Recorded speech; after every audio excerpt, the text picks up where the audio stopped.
Growing up in our modest two-story house, I learned early on that my sister Lisa was different. Special, as my parents would say. I was 6 when she was born, and from the very beginning, everything in our household revolved around her delicate health. "Sarah, close that window right now," Mom would shout from downstairs. "Your sister might catch a cold." This was the soundtrack of my childhood, a constant reminder that Lisa's well-being was everyone's primary concern. I remember the first time I really understood how different our roles would be. I was 12, and Lisa had just started elementary school. She came home one day with a runny nose, nothing serious, but you'd think she had pneumonia from how my parents reacted. "This is your fault, Sarah," Dad's words cut through me like a knife. "You must have left the door open too long when you went to school this morning." I wanted to argue that Lisa had probably caught it from one of her classmates, like any normal kid would, but I knew better than to speak up. Instead, I just nodded and accepted my punishment of being grounded for the weekend. That same year, Mom started delegating household chores. While other kids my age were playing after school, I was learning how to properly dust furniture, vacuum carpets, and even do laundry. "But Mom, why doesn't Lisa have to help?" I asked one day, watching my sister sprawled on the couch watching TV while I folded what felt like mountains of clothes. Mom's response was quick and sharp. "Your sister has a weak immune system, Sarah. The doctors say she shouldn't overexert herself. Besides, you're so good at these things already." That became the pattern of our lives. If something needed doing, I did it. If something went wrong, it was my fault. When Lisa got a D in math in 4th grade, Dad grounded me for a week because I should have helped her study better. When she broke Mom's favorite coffee mug, somehow it was because I should have been watching her more carefully. I remember one particularly frustrating incident when Lisa was 10 and I was 16. She had taken my favorite sweater without asking and spilled juice all over it. When I complained to Mom, she just sighed and said, "Sarah, you should have put it somewhere she couldn't reach it. You know how careless she can be." That was the moment I started dreaming about college, about escape. I threw myself into my studies, knowing that education was my ticket to freedom. Every time I felt overwhelmed by the unfairness at home, I channeled that energy into my schoolwork. My teachers noticed my dedication, and my grades were excellent. But at home, even my academic success was somehow twisted to highlight Lisa's struggles. "See how easy it is for Sarah?" Mom would say to Lisa. "You just need to try harder, sweetie." But Lisa never had to try harder, because there were always excuses ready for why she couldn't succeed, and I was always there to pick up her slack. The day I graduated high school, everything changed. I had already accepted that college wasn't in my future, we weren't exactly rolling in money, and I figured any savings would go to Lisa's education. I'd been looking at job listings, planning to work at the local diner while taking some community college classes on the side. That evening, after all the graduation ceremonies were done, Mom and Dad called me into the living room. Lisa was sprawled on the couch as usual, playing on her phone. "Sarah, sit down," Dad said, his voice unusually serious. "We need to talk about your future." My stomach clenched. Here it comes, I thought. The lecture about responsibility, about helping the family, about putting my dreams on hold. Mom reached into her purse and pulled out an envelope. "We've been saving," she said, sliding it across the coffee table. "Ever since you were little." My hands trembled as I opened it. Inside was a bank statement showing an account in my name with enough money for 4 years at state college. But I thought. I stammered, looking between them and the paper in my hands. "We can see how well you're doing," Mom explained, glancing briefly at Lisa, who was pretending not to listen. "And Lisa, well, college might not be in her future. We thought this money would be better spent on you." I was speechless. For the first time in my life, I was getting something that Lisa wasn't. It felt strange, almost wrong after all these years. "But," Dad added, his tone growing stern, "we need you to promise us something." He leaned forward, his elbows on his knees. "When you finish college and get a good job, you'll help the family. Don't forget about your sister." Of course, I said quickly, still stunned by this turn of events. I promise. Lisa suddenly got up and stormed out of the room, slamming her door upstairs. Mom sighed but didn't follow her, a stark contrast to how they usually coddled her every mood. That fall, I packed my bags and headed to State College, 3 states away. The distance felt like freedom. For the first time in my life, I could open windows without worrying about anyone catching a cold. I could study without being interrupted to help with chores or watch Lisa.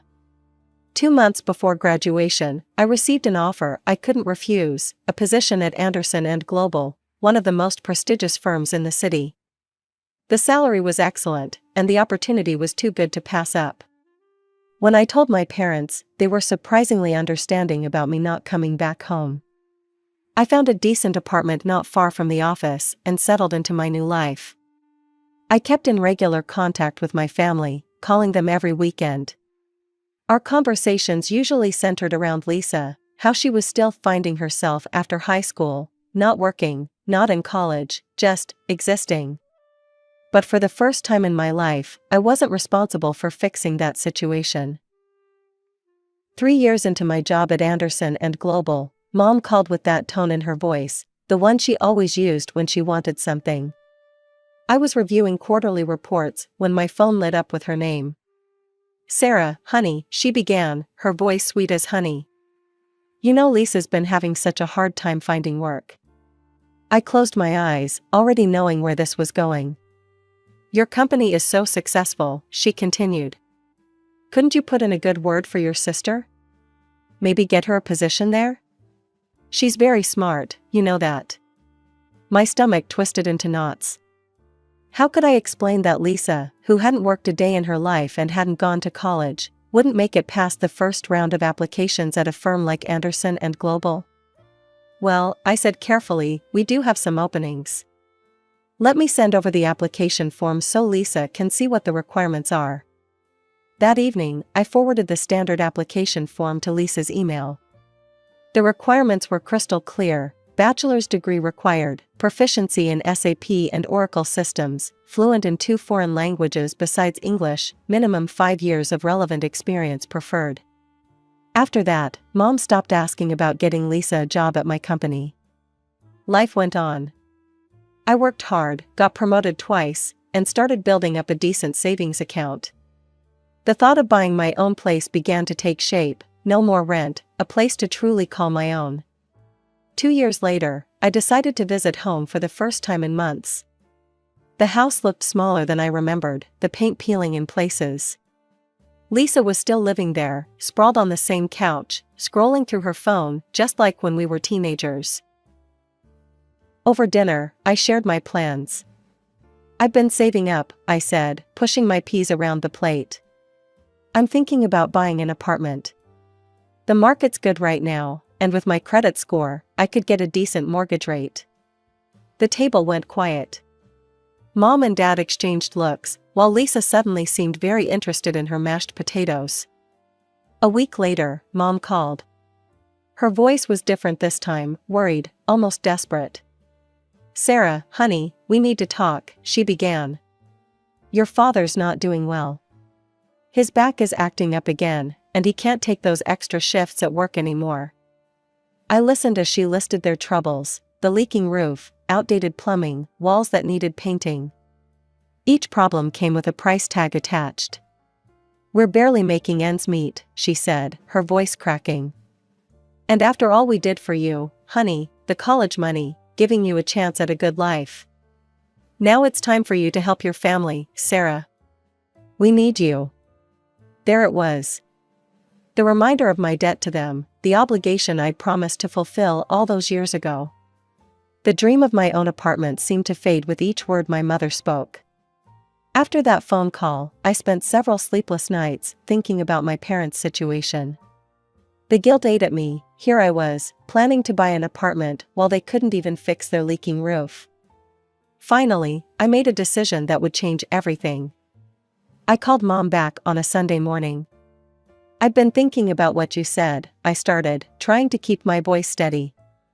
"I want to help. I'm going to give you access to my account." You can spend up to $1,500 per month. That should cover the repairs and help with the bills." The silence on the other end lasted so long I thought we'd lost connection. Then Mom's voice came back, thick with emotion. "Sarah, that's so generous.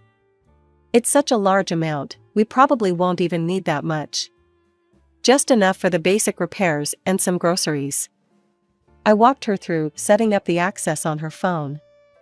"Just remember the limit," I reminded her. $1,500 per month. Of course, she assured me. "We'll be very careful with it." The first few months went smoothly. I was busy at work and barely checked the account activity, but when I did glance at it, I saw modest withdrawals, $700 here, $800 there. Mostly hardware stores, grocery shops, and utility payments. It seemed like they were being responsible with the money, just as Mom had promised. But then things started to change. The amounts began creeping up gradually, $900 one month, $1,100 the next. I tried not to worry about it. After all, they were still under the limit, and home repairs could be expensive. Then came the notification that changed everything. I was in a meeting when my phone buzzed with an alert I'd set up for large purchases, $2,000 charge at Luxe Boutique. I nearly dropped my phone. That couldn't be right. As soon as the meeting ended, I pulled up my account details. There it was in black and white, a $2,000 purchase at one of the most expensive clothing stores in their area. I stared at the screen in disbelief.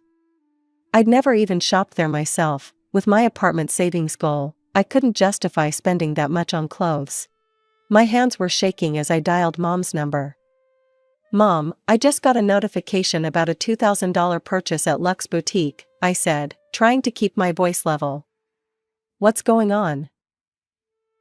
There was a pause, then a nervous laugh. "Oh, that. Well, you know my birthday's coming up next month," she said, her voice unnaturally bright. I saw this absolutely gorgeous dress, and I thought, well, I've been feeling so down lately with all our troubles. I just wanted to treat myself a little. "Okay," I said, wanting to avoid an argument. "Just, please stick to the limit we agreed on." "Of course, honey," she said quickly. Then added, "By the way, I'm still looking forward to my birthday present from you. You haven't forgotten, have you?" I sat there after hanging up, staring at the account activity on my screen. Something didn't feel right, but I couldn't put my finger on exactly what. This wasn't just about a dress, this was about something else, something I wasn't seeing yet. From here I started checking my account more regularly, setting up detailed transaction alerts on my phone. What I saw made my stomach churn. The spending pattern was escalating at an alarming rate. Mom had blown past the $1,500 limit like it didn't exist. One month it was $2,000, then $2,500, and before I knew it, some months were hitting $4,000. My savings account, which I'd been nurturing for years with dreams of my own home, was shrinking instead of growing. One evening, after seeing yet another large transaction, I pulled up my account on my laptop and created a spreadsheet. The numbers were right there in black and white. In just a few months, they'd spent more than I had in an entire year. My own monthly expenses were modest: rent, utilities, groceries, and the occasional dinner out with colleagues. I drove a used car, bought my clothes on sale, and packed my lunch most days. Meanwhile, my parents were supposedly spending thousands on what exactly? I decided it was time for a visit. I needed to see these home improvements for myself. "Mom," I said when I called her. "I'm thinking of coming home next weekend. It'll be nice to celebrate your birthday in person, and I'd love to see that dress you bought. Plus, you can show me all the repairs you've done to the house." There was a long pause on the other end of the line. When Mom finally spoke, her voice had an edge I'd never heard before. "Oh no, honey, don't come," she said quickly. "I'm not really celebrating my birthday this year. I'm not feeling up to it. But Mom, I haven't been home in months, and I'd really like to see." "No," she cut me off sharply, then immediately softened her tone. It's just not a good time, Sarah. But you can send my birthday gift by mail if you'd like. That call set off every alarm bell in my head. I spent the entire night going through 6 months of bank statements, line by line. The more I looked, the less sense it made. There were charges from stores I knew my mother would never shop at, restaurants that stayed open until 2 a.m., bars I'd never heard of. The home repair expenses were there, but they were tiny compared to everything else: $150 at Home Depot, $200 at a plumbing supply store. These were dwarfed by charges from high-end boutiques, jewelry stores, and electronics shops. Someone had bought a $1,200 smartphone last month. My mother still used the same flip phone she'd had for years, saying she didn't need anything fancy. The pattern started emerging like a picture coming into focus. Teenage bars, nightclubs, designer clothing stores, makeup shops, nail salons. These weren't the expenses of my aging parents who could barely make ends meet. These were the expenses of someone else entirely, someone young, someone who liked to party, someone who had expensive taste and no job of their own. Lisa. The realization hit me like a physical blow. All those times Mom had talked about the leaking roof and broken plumbing, all those guilt trips about helping the family, it had been a smokescreen. My supposedly struggling parents weren't using my money to repair their house. They were funding my sister's extravagant lifestyle. I felt sick to my stomach as I scrolled through transaction after transaction. A $300 spa day. A $500 shopping spree at a designer outlet. $200 bar tabs multiple times a week. This was why Mom didn't want me to visit. There were no major repairs to see, no improvements to show off. Just Lisa, living it up on my dime while I pinched pennies and put off my own dreams. I spent the next morning rehearsing what I would say, pacing my apartment with my phone in hand. Finally, around noon, I made the call. "Mom," I said as soon as she answered, my voice steadier than I felt. "We need to talk about where my money is really going." There was a long pause on the other end. "What do you mean, honey?" "I think you know exactly what I mean." I took a deep breath. "The bars, the designer clothes, the new smartphone, those aren't your expenses, are they?" "They're Lisa's." I heard her inhale sharply, then let out a long sigh. When she spoke again, her voice had changed, no more sweet talk, no more pretense. "Well, what did you expect?" she said defensively. "We're family. Lisa needs nice things too. She can't help it if she hasn't found her path yet." "Mom, you lied to me. You told me the money was for house repairs." "We did use some of it for repairs," she interrupted. "But Sarah, you have so much, and Lisa has so little. Besides, you owe us. Or have you forgotten who paid for your fancy college education?" I almost laughed. I'd been expecting this, the ultimate guilt card. But I was prepared. "Actually, Mom, I ran the numbers last night. Every single expense for the past 2 years. Would you like to know what I found?" I pulled up my spreadsheet. "In the past 24 months, you've spent $72,000 of my money. That's more than what you and Dad paid for my college tuition, plus interest. So no, I don't owe you anything anymore." The line went quiet. Then, without another word, Mom hung up. Almost on autopilot, I opened Facebook and typed in Lisa's name. I hadn't looked at her profile in months. I'd been too busy working, too focused on my own life. Now I scrolled through post after post, my anger growing with each swipe. There she was, posing in the $2,000 dress from Luxe Boutique, the one Mom had claimed was for her birthday. There was Lisa at some resort last month, lounging by a pool with a fancy cocktail. Photo after photo of parties, clubs, and restaurants I recognized from my bank statements. She was even wearing the expensive jewelry I'd unknowingly paid for, tagging herself at all the upscale places she'd visited with my money. I needed more information, so I called Aunt Marie, who had always been the family truth teller, the one person who never bought into the Lisa can do no wrong narrative. "Aunt Marie, I need to ask you something," I said. "Have you been to my parents' house lately?" Have they done any repairs? She let out a bitter laugh. Repairs? The only thing that's changed is the house is getting worse. Your father won't even fix the broken step on the front porch.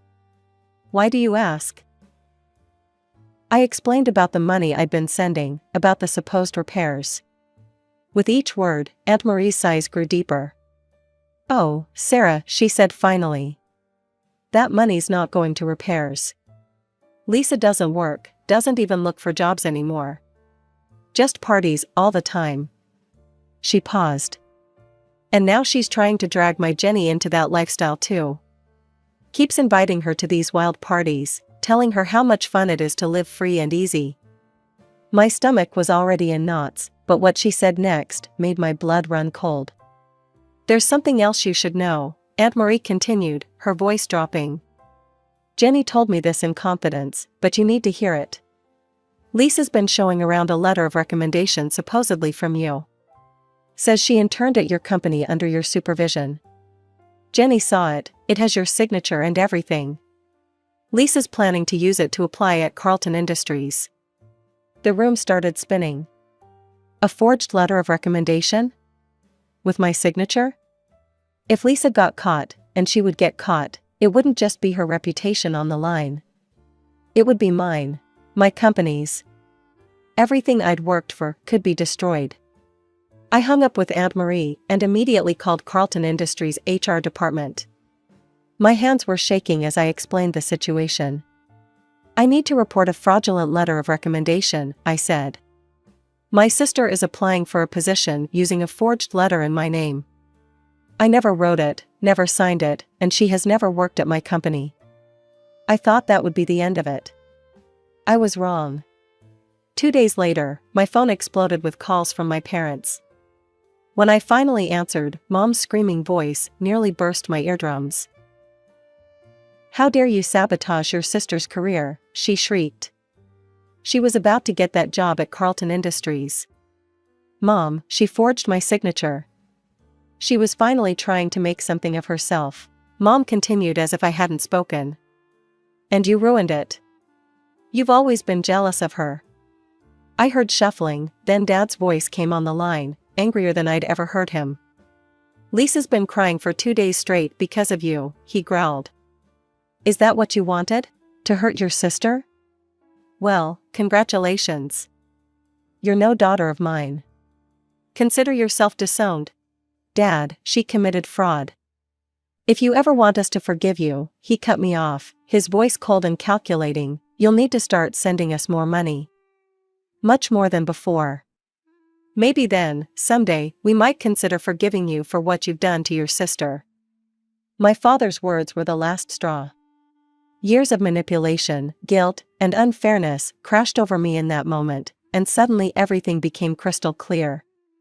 No, I said firmly into the phone. I don't owe you anything anymore. I helped you selflessly, and you lied to me. If you need money so badly now, why don't you ask Lisa to help? She's the one you've been spending all that money on anyway. Before they could respond, I hung up. With shaking hands, I opened my banking app and permanently revoked my mother's access to my account. As I pressed the confirm button, I felt a weight lift from my shoulders, and a new one settle in my stomach. I knew what was coming. The call started the next morning. How could you do this to us? Mom's voice screeched through my voicemail. After everything we've done for you. You selfish bitch, Lisa's message followed. You think you're so much better than everyone else with your fancy job and your perfect life. I deleted the messages without listening to the end. But they kept coming, day after day. Text messages, voicemails, emails, all filled with insults, guilt trips, and demands to restore their access to my money. Each one more desperate and angry than the last. I blocked their numbers, but they started calling from different phones. I blocked those too. A week into the barrage, Aunt Marie called. Sarah, honey, she said gently. I wanted to warn you, your parents are calling everyone in the family. They're telling everyone what a terrible daughter you are, how you abandoned them in their time of need. She paused. I know the truth, and so does Jenny. We've tried telling them they're wrong, but they won't listen. I just wanted you to know what they're doing. That was 3 months ago. Now, my life has settled into a new normal. My savings account is growing again. It's amazing how quickly money accumulates when it's not being drained by others. I've started seriously looking at apartments, going to viewings on weekends. Last week, I even met with a mortgage advisor. The calls have mostly stopped, though I still get the occasional message from a new number.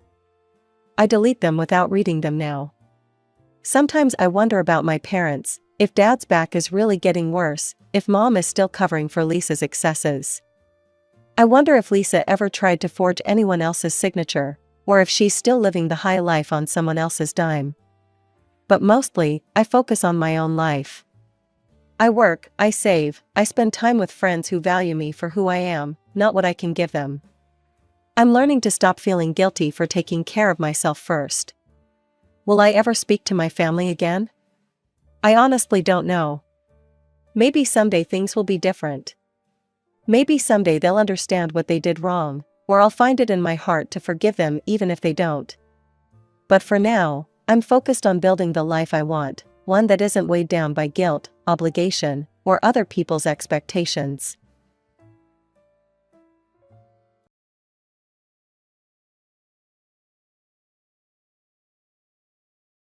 You are not worthy to be our daughter-in-law. Please do not come to the wedding. That's right. I hate that my sister-in-law is so ugly. I don't even want to see your face. On the wedding day. I am currently being bombarded with such verbal abuse by my mother-in-law and sister-in-law. But I am not stupid enough to give in to such things. I'll give them a surprise they'll never forget. My name is Ashley. Just the other day, my boyfriend Jeff proposed to me. And we decided to get married. We met at a mixer, felt a connection, and quickly started dating. After a year of dating, everything progressed smoothly. Is it really okay for things to go this well? Just as I was basking in this happiness, we hit a major obstacle during our marriage introduction. The visit to my parents went smoothly, and they really liked my kind husband. However, the problem was on my husband's family's side. When I greeted them with "nice to meet you" at his house, my mother-in-law and sister-in-law reacted beyond my wildest imagination. "Jeff, are you really going to marry this girl?" "That's right. She seems like she's pretending to be something she's not. I can't accept her." "Well, I don't intend to. You're trying to take Jeff from our family, aren't you? It's obvious what you're up to. Are you the type who enjoys tearing families apart?" "Oh, there are such women." Despite the confusion, I somehow denied it. "No, that's not true. I hope to get along with you two as well." "Stop it, please. I can't stand a girl who seems as nasty as you." "Me neither. I absolutely can't stand the thought of you becoming part of our family. How could you?" Then, my husband, who had been listening to the conversation, yelled at the two of them, "Enough already. Mom, Linda, what are you talking about? I chose Ashley. We're about to be happy together, why would you say such things?" "But, Linda, you hate this girl too, right?" "Of course I do." "Jeff, can't you find someone better?" "I want Ashley." "No matter what you two say, I'm going to marry Ashley. I've already decided. Please support us as a family." Taking advantage of Jeff's statement, my father-in-law also chimed in. "Both of you are being childish." Perhaps moved by my husband's earnestness, my mother-in-law and sister-in-law finally quieted down. They still looked unsatisfied until the end. But with the persuasion of my husband and father-in-law, we somehow received their approval for the marriage. Even after that, interactions with my in-laws increased, but every time we met, my mother-in-law and sister-in-law started to harass me. Today, we have a dinner at my in-laws, but I am not welcomed there. As I headed to the kitchen to help with the meal preparations, my mother-in-law and sister-in-law immediately started insulting me. Oh my. I still can't believe this girl is becoming Jeff's wife. Really though. She's not impressive at all, and she's ugly too. What? We're just stating the facts. You're shamelessly trying to become part of our family. That's right. You're not worthy to be Jeff's wife. Why don't you just break up and disappear? Please don't say such things. I truly love Jeff. Stop it, please. It's disgusting. Jeff is unfortunate to be loved by you. Know your place. In this manner, they would complain when my husband or father-in-law weren't around. It wasn't just verbal abuse. They would intentionally bump into me or step on my feet. A series of small harassments continued. Among them, the harassment regarding the wedding was particularly bad. I would regularly receive calls from my mother-in-law. Ashley, when is the next wedding meeting? Well, as I've said before, Jeff and I are thinking it through together. So please don't worry. Shut up. Jeff told me to come along. Is that true? Jeff hasn't said a word about it. Just shut up. Are you saying I'm lying? Of course, my husband hadn't invited the two of them to any meetings. After that, my mother-in-law kept persistently calling and emailing, and even showed up at our apartment. Even when trying on dresses, although I am the bride. They came to the shop and complained. Such a luxurious dress doesn't suit you, Ashley. That's true. It would be fine if she were as beautiful as me. But since Ashley is ugly, she's completely overshadowed by the dress. But Jeff and I both like this one the most. Are you talking back? Can't you listen to your mother-in-law's advice? That's right. If you want to be recognized as family, you should just listen to what we say, right? Well, but look, go for that much simpler one. Your face isn't striking, so that's enough for you. Exactly. Just so you know, I won't forgive you if you wear a dress more luxurious than the one I had at my wedding. Even during the wedding preparations, they continuously insulted me. My preferences were completely disregarded, and the dress was almost forcibly decided for me. I consulted my husband and asked him to speak to my mother-in-law and sister-in-law, but they didn't listen at all. In fact, their behavior towards me only got worse. My husband and I were exhausted from dealing with them, who were impossible to reason with. One day, perhaps sensing how troubled I was by the harassment, my husband took me out for a walk. As we walked slowly, he spoke with concern. Ashley, I'm sorry. No matter what I say, both Mom and Linda won't listen. It's okay. Things might calm down a bit after the wedding. Even if it's only until then, it must be hard for you, Ashley? It's really okay. I also want to be recognized as a part of the family. Then, my husband stopped, turned to face me directly.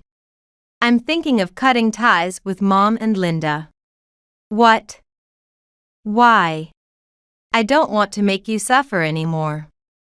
So, wait a minute. It's really okay. Besides, we still have the wedding, right? But how about this? Let's think about whether to really cut ties after the wedding is over. That's fine, right? Is that okay with you, Ashley? I'm sure your mother and sister will understand. If it's still too hard, we'll think about it together then. Okay, I'll respect your wishes, Ashley. The fact that my husband gave me the option to cut ties strangely lightened my heart. As we continued walking, he stopped again. What's wrong? When I asked, my husband pointed in a certain direction. When I looked that way, I saw my sister-in-law in a cafe. She was intertwining her fingers with a man who wasn't her husband, chatting intimately.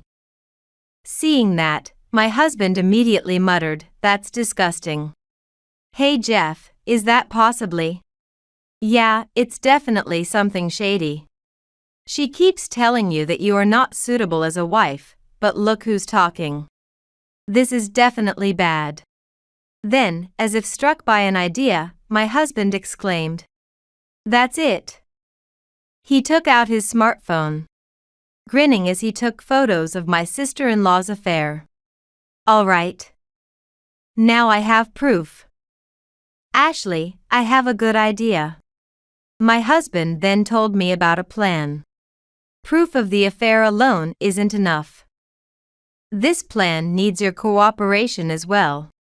So please bear with it just a little longer, okay? Jeff, are you serious about this? Of course. It will be the best surprise, huh? But if we do that, don't worry, I'm ready for this. Thus, our revenge drama began. On the wedding day, after finishing my makeup and getting dressed, I was waiting alone in the dressing room when my mother-in-law and sister-in-law barged in without knocking. As soon as they saw me in my bridal attire, they burst out laughing mockingly. Whatever you wear, you still look plain. Really? Excuse me, but could you please wait outside? What? Still being cheeky to the very end. We came all this way just to see that face of yours. Really, that plain dress just cancels out the plainness of your face. Did you come here just to say that? Normally, I'd quietly take whatever they said, but not today. Perhaps my attitude didn't sit well with them, as they began yelling furiously. What's with that look? Are you trying to say we're the bad ones? How dare you become Jeff's wife? I will never accept it. Is that all you want to say? Basically, you are not suitable to be our daughter-in-law. Please do not attend the ceremony today. That's right. I hate having such an ugly sister-in-law. I don't even want to see your face. When they said that with their face flushed, I declared, I got it. With pleasure. Huh? So, I shouldn't attend the ceremony, right? Well, you're the bride. Do you understand what you're saying? At my sister-in-law's words, I smiled and nodded. Just as you said, I won't attend the ceremony today. Oh, you all should head over quickly? The star of the show, Jeff, is waiting. With a broad smile, I said this, and they looked shocked and quickly left. Of course, this was all part of the plan. I had no intention of giving up on my own wedding. It was a strategy Jeff came up with, but it seemed to be working better than expected. After being messed with for so long, I'll give them a taste of their own medicine. My heart was pounding with excitement over the great surprise we had thought up. The ceremony began, and first, the groom, my husband, made his entrance. I changed into casual clothes and took on the role of managing the video, so I wouldn't be noticed. My husband, microphone in hand, addressed the attendees. Well, thank you all for gathering here today for us. However, unfortunately, we will have to cancel today's ceremony. At those words, the venue buzzed with surprise. Not only the other guests, but also my in-laws and sister-in-law's family were all stunned. As if to calm the venue, my husband continued. We would like to disperse now, but since you've all come, we would like to show a surprise movie instead. Please enjoy your viewing. At my husband's signal, I pressed the play button on the video. The edited video began to play on the screen provided. First, there was audio of my mother-in-law and sister-in-law's abusive language. We added subtitles to their abusive words and edited it for clarity. Basically, you are not suitable to be our daughter-in-law. Please do not attend the ceremony today. That's right. I hate having such an ugly sister-in-law. I don't even want to see your face. The guests all grinned as they listened to the recorded abusive shouts from my mother-in-law and sister-in-law, glancing over at the family seats. Whether out of anger or shame, my husband's family was shaking with red faces. My mother-in-law and sister-in-law, surprised, could only gape and stare at the video. Thanks to all the provocation in the dressing room, we were able to record some prime abusive shouts. As I savored their expressions, I played the next video. What flowed next was the footage of my sister-in-law's affair. At that moment, my sister-in-law screamed and shuddered. Whispers started to be heard from the venue. Hey, isn't this bad? To think she harassed the bride and then cheated, that's disgusting. Look at the family seats. It's totally like a wake. Perhaps his patience finally snapped when the video ended. My father-in-law raised his voice in anger. Of course, not at my husband or me, but at the mother-in-law and sister-in-law. You too, what have you done to Ashley? Ever since she came to our house to greet us, you haven't reflected at all, have you? It's not like that, dear. Believe me, Dad. It was that woman's fault. Silence. To treat someone Jeff chose like that. You two are the worst as human beings. Don't be angry, please. It's all because that woman was so cheeky. Yeah, right. Mom and I. We were just trying to train her to be a suitable wife for our family. Then, the sister-in-law's husband pointed at her and said, "Suitable wife? How dare you say that? Huh? After cheating on me secretly, you still dare talk big like this? How could you betray me? It's not like that. That person isn't like that." What? You were intertwining fingers looking cozy, and now this? Stop joking around to this extent. After such damning videos, their excuses held no weight. The anger of the father-in-law and sister-in-law's husband didn't subside, and the two women could only shrink away. Then, I appeared in casual clothes at just the right moment, and the mother-in-law and sister-in-law directed their anger towards me. You. What have you done?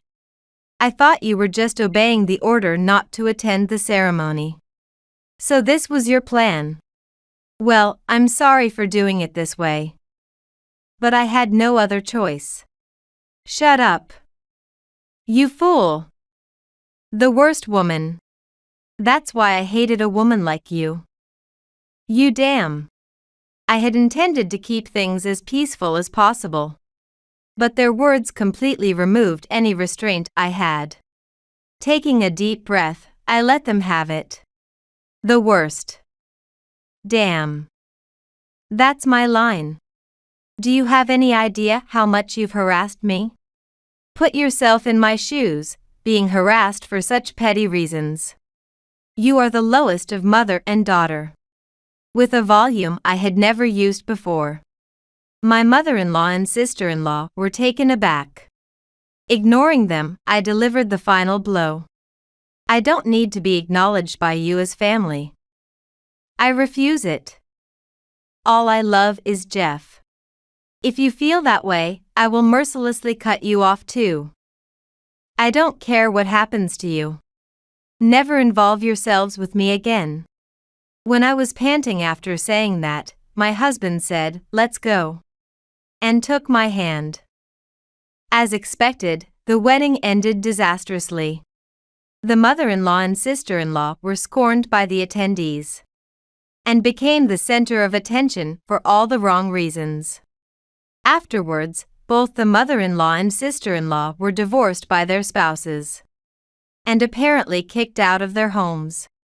They tried to seek help from friends and relatives, but by then their misdeeds were well known, and no one was willing to extend a hand.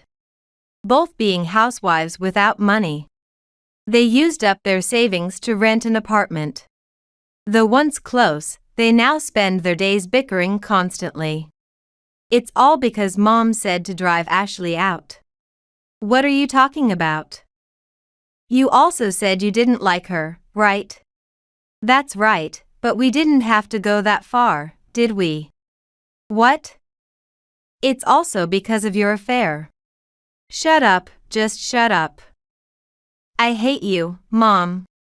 Truly, what a deplorable mother and daughter. Meanwhile, my husband and I moved close to my parents' house. We occasionally meet with the father-in-law, but we've cut ties with the mother-in-law and sister-in-law, and finally freed ourselves from stress. Now, we can spend our days happily without any worries.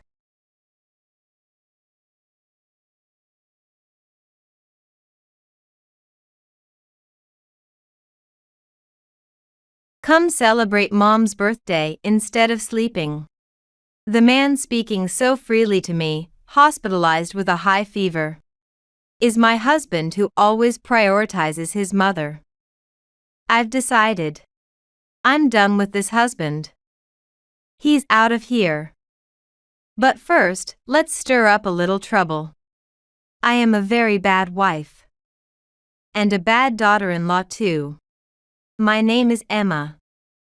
In my 20s, as a single noble office lady, I never scrimped. Back then, buying deli foods from the French restaurants and enjoying a drink on Friday nights was my greatest pleasure. Now, as a frugal 40-year-old, I prefer gulping down sparkling wine. After all, sparkling wine is better than wine. Sometimes I think it might be nice to indulge like the old days. But my cooking skills have improved. Now, it's more fun thinking up menus that surpass those restaurant foods.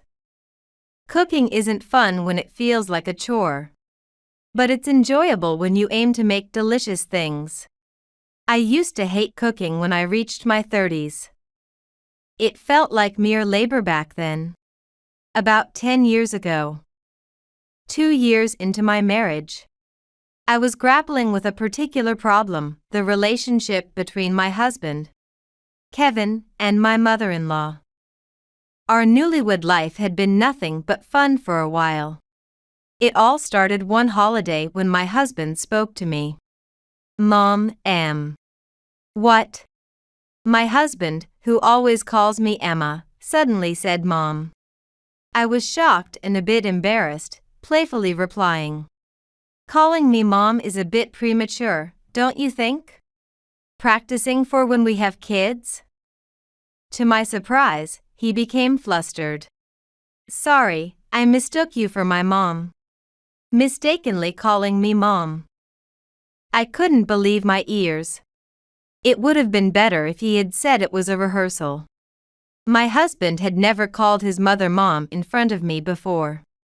Unsatisfied with the mistake, I asked what it meant, and he said, it's a leftover from childhood, I've always called her Mom. Although he corrected it as an adult, it sometimes slips out. Because he doesn't want me to think less of him for it. Among my female friends, many still call their mothers Mom. It didn't seem unusual. And I thought it was fine if there were no problems within the family. However, the fact that my husband still calls his mother Mom left me feeling indescribably disgusted. I couldn't understand why I could forgive my friends but not my husband, but it just felt incredibly wrong. He seemed to feel bad about the mix-up, but that wasn't the point. It was more about the fundamental discomfort I felt. After that, my husband, having let his secret slip, seemed to lose his inhibitions. He began referring to his mother as Mom, in the third person more frequently in front of me. And then, another problem arose. Ever since we married, gradually, my mother-in-law seemed to want to meet with my husband frequently, and she began inviting us to her house often. Very often. Originally, my husband had lived at home for a long time. It wasn't that he lived in the countryside, and his job was close to his parents' house. So he didn't need to live alone and could save money. If he hadn't married me, he might have ended up a mama's boy forever.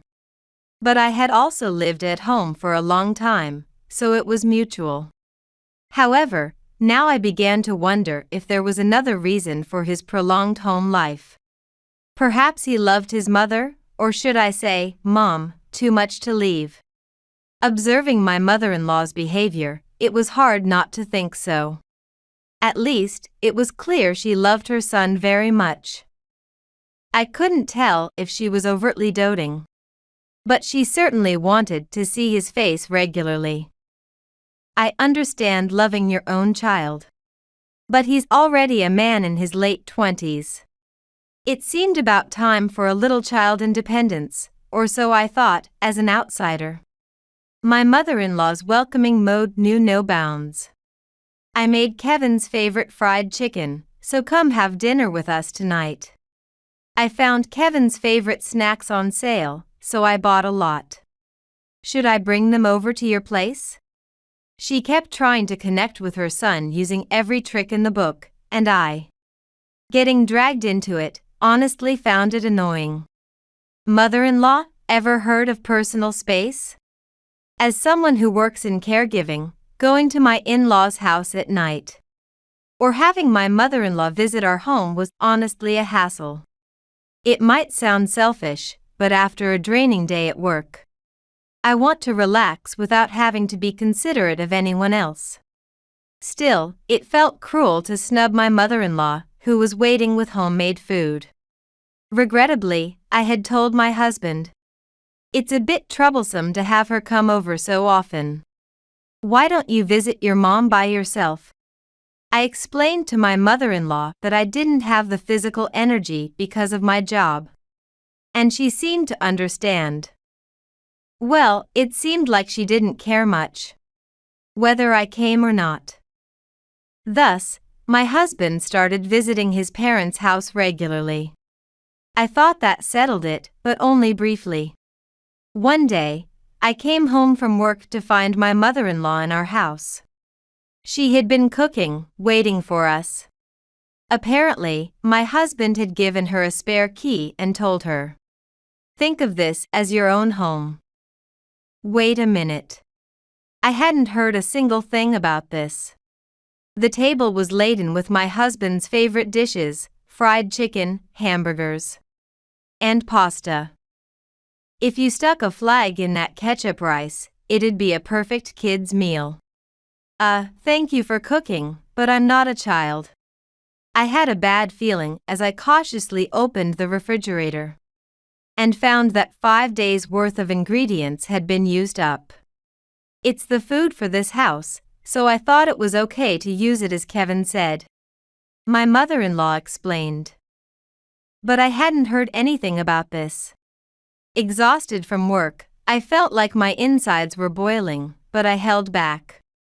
After all, my mother-in-law meant no harm. But that doesn't make it okay. And the worst part wasn't her, it was my husband, who casually okayed everything without consulting me. In the end, my mother-in-law stayed over that night and returned to her home the next morning.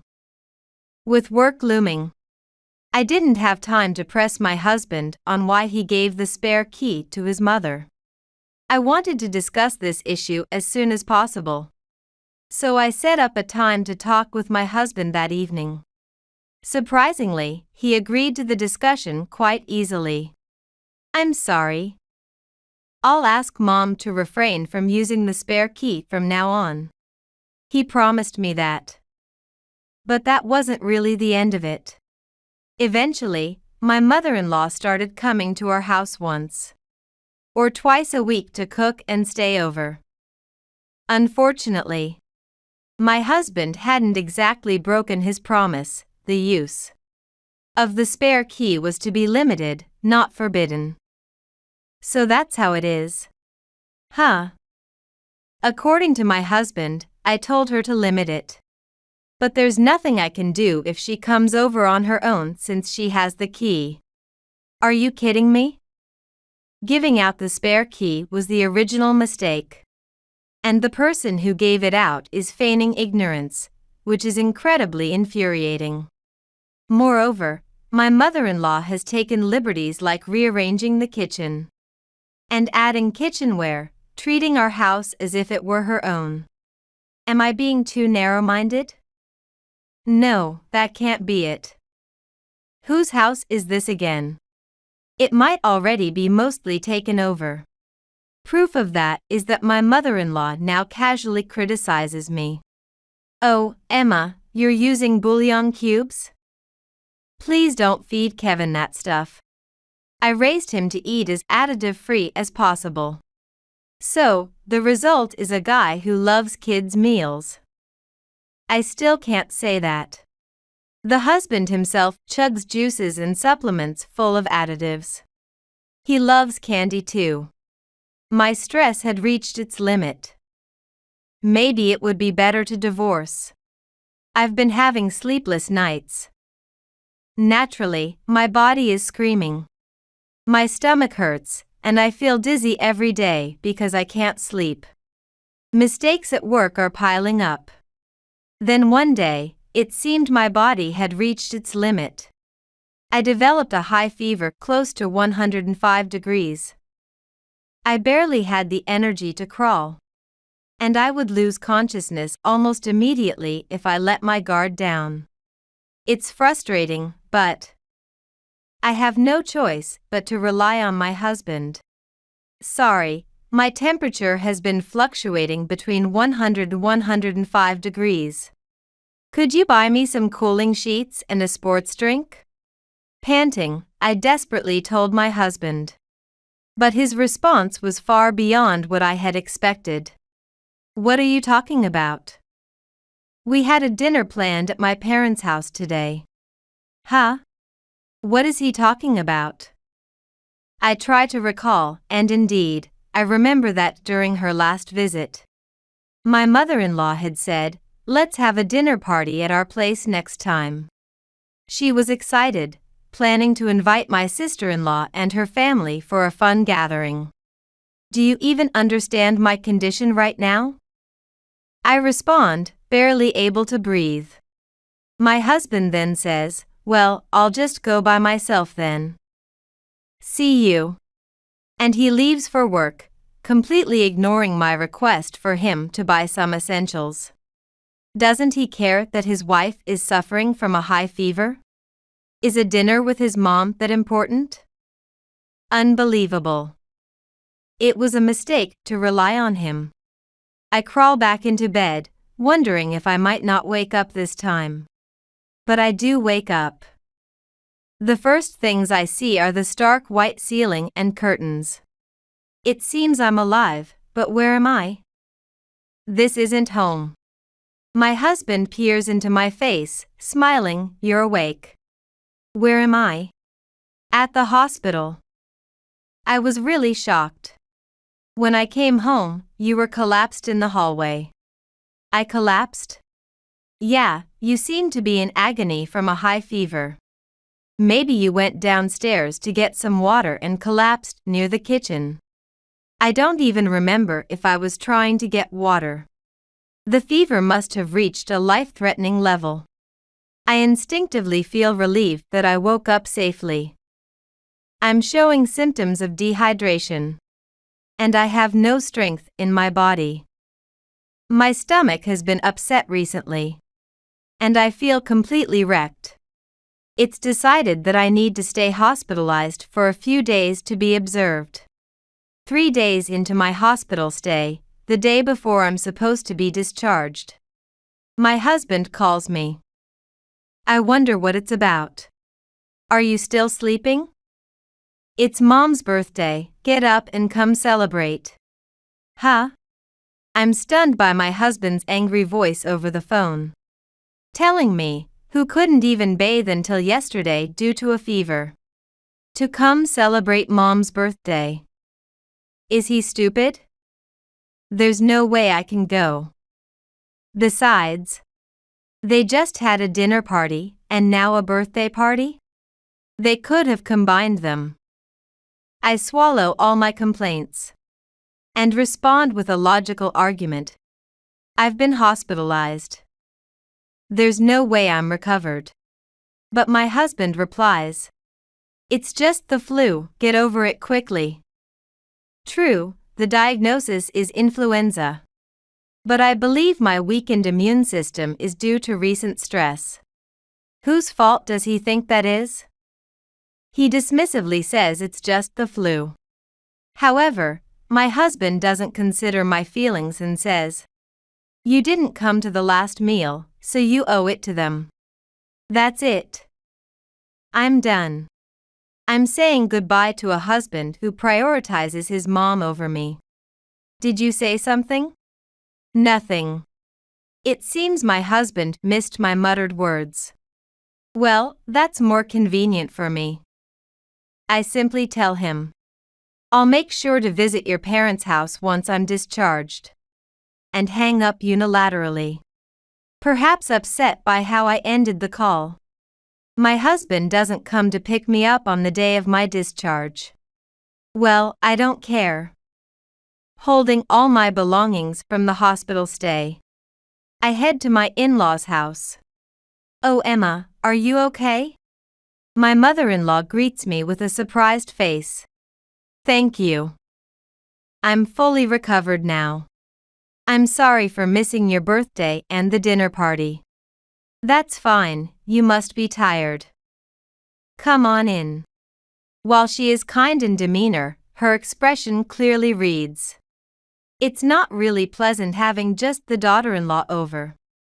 She really doesn't mind that I missed the birthday and dinner parties. After making small talk with my in-laws for a bit, I soon left their house. My home is nearby, but I decided to stop by the local municipal office first. Back at home for the first time in a while, I quickly pack my things while my husband is away. I leave the divorce papers I just picked up on the table. Everything is ready. Then, my phone rings from my mother-in-law's number. I ignore it at first as it keeps ringing, and soon I see almost 20 missed calls. I finally answer, and to my surprise, it's my husband's voice over the phone. What's this about? Dear, why are you calling from your mother's phone? What do you mean, what's this about? What's this letter? Oh, you've read it then. A grin escapes me as my husband speaks. Then, apparently snatching the phone from him, my mother-in-law demands, is this true? Yes, it is. So, in the background, my husband shouts, Mom, it's not like that. But she seems not to hear him. That's because, when I left their house, I left a letter detailing the truth about my husband. At first, I was completely deceived. But actually, my husband isn't mom first. He's just pretending to be, while he's actually extremely annoyed by his mother. I overheard him talking on the phone with someone who seemed to be his junior. I'll treat you next time. What? Money? Oh, I can get as much as I need from my mom. No problem. Seriously, parents are like ATMs. At first, I thought I misheard.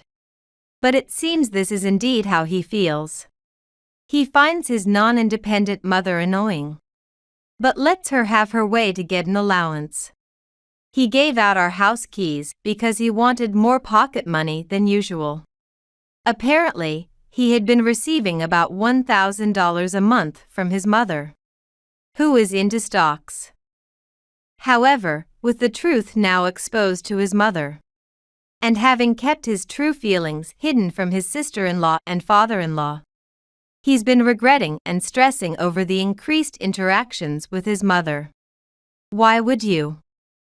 My mother-in-law is speechless. And that person, your son, he's quit his job, you know. What? My mother-in-law is dumbfounded, and my husband is desperate. What are you talking about? When she asks him if he's quit his job, he falls silent. I've been getting his resignation papers and pension book at home. So it's undeniable. You thought you were hiding it from me. But when we live in the same house, you can't hide anything. The call goes almost silent on the family's end. They probably put me on speaker. So everyone heard what I said. My husband mutters. Well, there were circumstances. Yes, gambling at the casino during work hours, important circumstances, right? That's why you got fired, isn't it? You were telling your junior about it. Hey. My husband panics, and my in-laws are appalled. Kevin, you liked gambling? You were hiding that from me? In response to my question, my husband hesitated and said, well. When pressed by his father to give a clear answer, he began, actually. It seems my husband has been a fan of gambling since his college days. He had kept it a secret from both me and his family. Sneaking off to casinos during work breaks, so no one knew about his gambling habit. His workplace was fairly lax, and there were others doing similar things. At first, his results at work were good enough that his behavior was overlooked. However, as he gained more responsibilities at work after we got married, it became harder for him to visit casinos, which only increased his desire to gamble. Eventually, he lost control, spending more and more time at the parlors during work hours, until it was noticed by his workplace. Despite repeated warnings, he continued his long visits to casinos during work hours and was finally fired. No company pays a salary for gambling. I'm just too tired of your duplicity and our life together. As I spoke my truth, my husband raised his voice. Even so, what's this divorce paper? Divorce is too extreme. Think it over. I'll think it over. I've thought it over just now, and I still want a divorce. You haven't thought it over at all. Are you seriously telling me to reconsider? Staying with an unemployed gambler who lies and didn't care even when I was dying? Instead of my husband, it was his mother who agreed with me. Yes, she's right.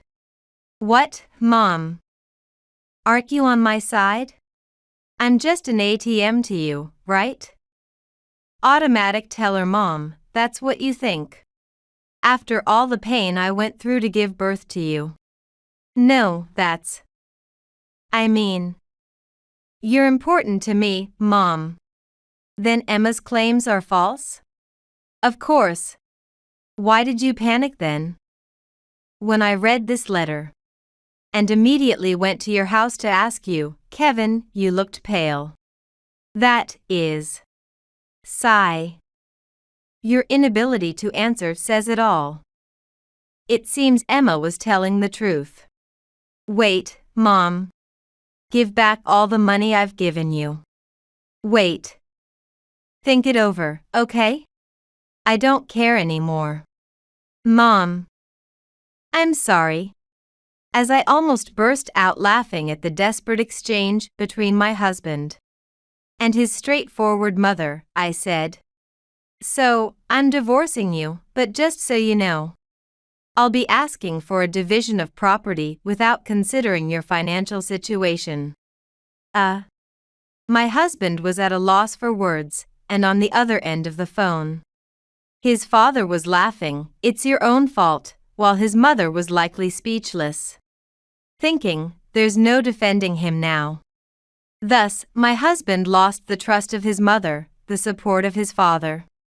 and me, his wife. All that remained was the debt he owed to his mother. After that, as you know, I'm not mom first. I want to change my ways, let's try again. My husband repeatedly begged for reconciliation, but I naturally refused. The problem wasn't that he prioritized his mother, it was that he was full of lies. Such an untrustworthy man is not suitable as a partner. When I firmly told him this, he seemed deeply shocked and never asked for reconciliation again. The discussion about reconciliation had been muddy, and it was hard to get him to agree to the divorce, but it was successfully finalized. He has to repay the money to his mother and is now desperately working at his new job, which pays less than his previous one, and he is being scolded by younger supervisors. Well, it's a good experience for a pampered husband. His mother has also become distanced from her sister-in-law's family due to this incident. Disgusted, his father started spending less time at home, leading to a much lonelier life than before. Well, she still has her beloved son, hopefully. His affection returns to her. Meanwhile, I started managing a cat cafe with the money I saved from work. Honestly, there's hardly any profit. It's mostly break-even or a loss due to the expenses of caring for rescue cats. But it's fulfilling, and I feel like I'm gaining something more important than money, knowing I'm helping the cats. Although I'm single, the cats are like family to me. That's what I thought. But recently I had a big argument with someone from an NPO doing cat rescue work about strategies to protect cats. Normally, I'd think, I'll never deal with this person again. However, we both deeply care about animals and oddly hit it off. We're not dating, but we've started going out for meals together, and I can feel his kindness. For my birthday, he gave me a cat mug that matches his. I don't know what the future holds. Maybe, just maybe, something could happen. Just kidding.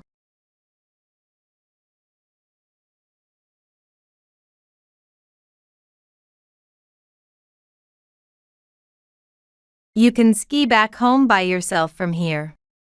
Even with that big belly, 3 hours should be more than enough. Laughing loudly, the man who was once my husband and had vowed to share a future with me, carelessly threw away his ski poles.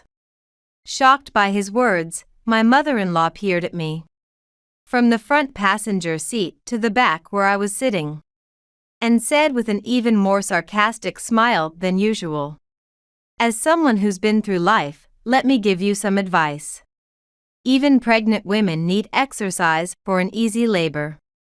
We were near a ski resort, about a 2-hour drive from the city we lived in. The area was a sparkling silver world. Could it be that these two were planning to abandon me here, 7 months pregnant? Or were they expecting me to cry and beg for help, saying sorry, please help me? Understood. But I'll walk back, so I don't need the ski poles. Please put them back in the car. With that, I quietly got out of the car. My child and I, these 2 lives, I chose to walk to protect us. Even riding in such a dangerous car, there's no guarantee of safety. Anyone would understand if they heard the reason. Naturally, misfortune befell my husband and mother-in-law. 30 minutes after our separation, incessant calls from my husband. Those were their painful screams as they faced a cruel fate. But one tragedy after another befell them. The truth gradually came to light. Trapped and cornered, the 2 of them fell into the abyss together. My name is Hillary. I work as an operating room nurse at a general hospital on weekdays, and enjoy playing tennis on weekends. Being an operating room nurse means handing scalpel to doctors during surgeries, monitoring the progress, and preparing instruments as necessary. Standing continuously for long hours during surgeries is mentally and physically taxing, but saving lives is the most fulfilling job for me. Dealing with such pressures every day, I maintain my mental and physical balance by sweating it out. Playing tennis vigorously under the sun at the club I belong to is the best refreshment for me. That's where I met Joe. I often taught tennis basics to him, a beginner. And naturally, we grew closer because of our similar ages. Joe, a gentle civil servant working in the welfare section of the city hall, always enveloped me with his kind smiles. Surely, his smile must brighten the otherwise sterile atmosphere of his office. Comforted by his calmness, his warmth gradually became a refuge for my heart.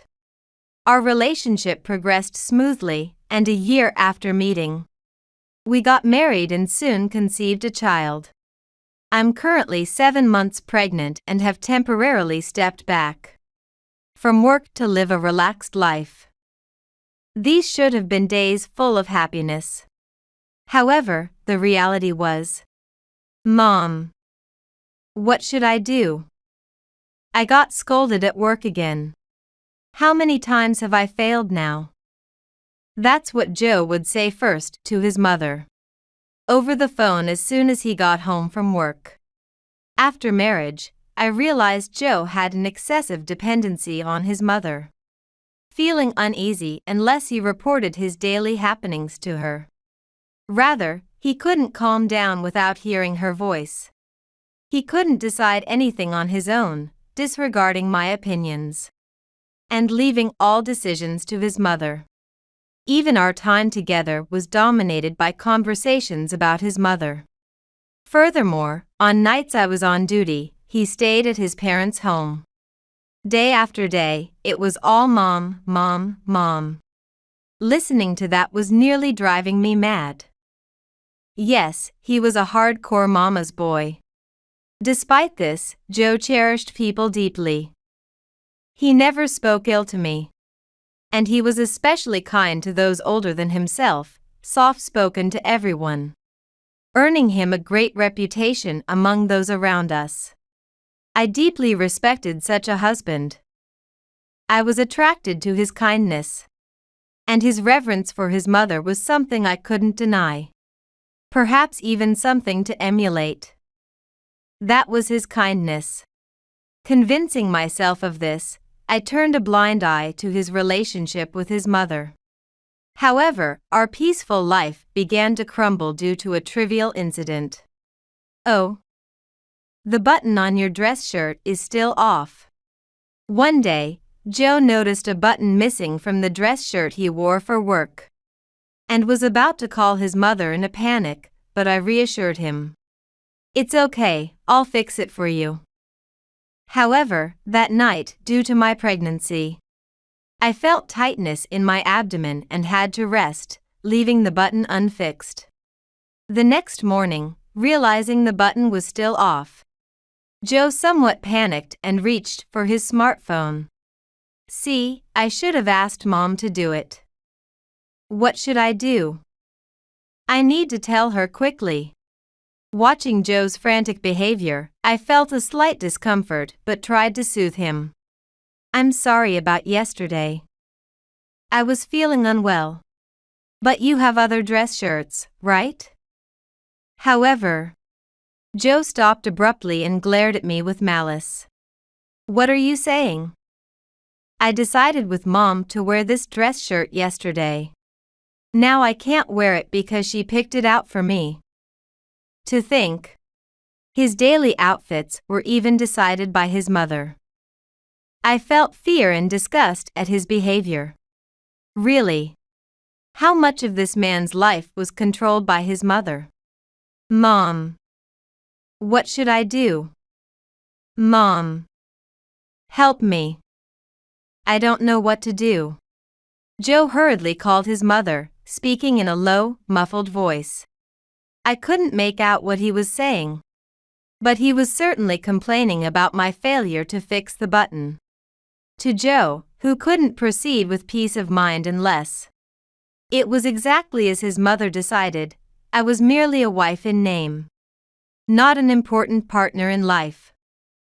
His true partner was his mother. How pathetic. How disgusting. Witnessing such a side of Joe, an unprecedented emotion surged within me. Recently, my mood swings had been intense, and I was struggling to control myself, convincing myself it was probably maternity blues. However, this time, the emotion was uncontrollable. And despite trying to calm myself repeatedly, it felt like something big exploded within me. Stop it already. Mom, it's creepy at your age. Think for yourself. You're about to become a father. Stop relying on your parents for everything. My loud outburst caught Joe off guard, leaving him with a stupefied expression. Hillary, what are you saying? What's wrong with asking Mom when I don't understand something? I've always done it this way. Why are you angry now? With his slow tone and unchanged expression, Joe's creepy approach finally pushed my patience over the edge. Don't ask your parents for advice over a single dress shirt, think for yourself. I've turned a blind eye until now, but I'm at my limit. Be a more responsible father. Stay away. You're disgusting. This was our first real argument as a couple. I knew I shouldn't have said those things, but I couldn't suppress my feelings. Afterward, Joe left the house wearing the shirt with the missing button, without uttering a word in return. Was this really okay? I must have hurt him. Maybe I should have endured it after all. Mixed feelings swirled within me as I spent a gloomy day.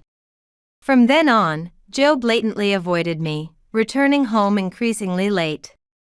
He likely stopped by his parents' house for dinner and spent time with his mother before coming home. But that wasn't enough. He continued talking on the phone with his mother until bedtime.